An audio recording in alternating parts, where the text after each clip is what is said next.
We'll talk a little bit about sweet corn today. Our sweet corn's coming in. Now we plant the Silver Queen variety. A lot of people plant some of the super sweets, and there's several other varieties, Peaches and Cream, Bodacious, Silver King. I planted them all, and our favorite happens to be Silver Queen. It silks easy, tastes good, and we like a white sweet corn, so that's the one we pretty much stick to. And we don't have a lot of room in the garden to waste, and we try to take advantage of all our room, and we do fairly intensive planting.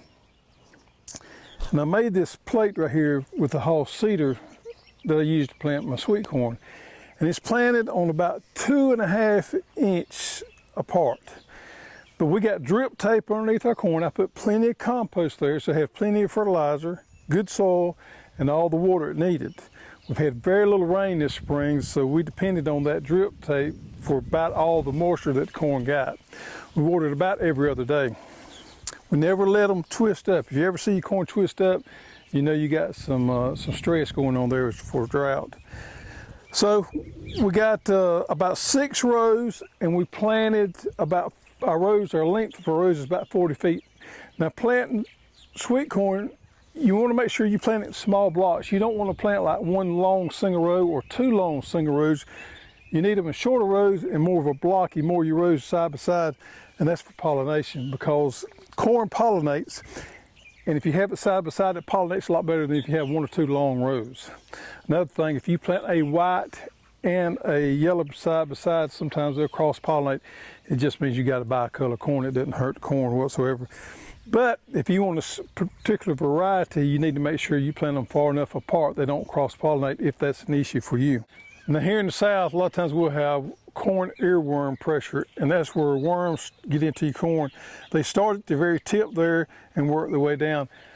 Now if we get a few worms in the corn, it doesn't bother us a whole lot. We just simply cut that off right there at the tip. If you plant your corn early, you don't have near as much pressure. Late corn seems to have a lot more problem with the worms than early corn does, so we always try to get ours off.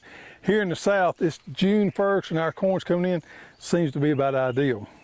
So this is the white Silver Queen. Now across the road, there's conventionally grown sweet corn over there, and they spread every other day with a pyrethroid because they cannot have any worms in it whatsoever. If they have any worm in that corn, the whole load could get turned down.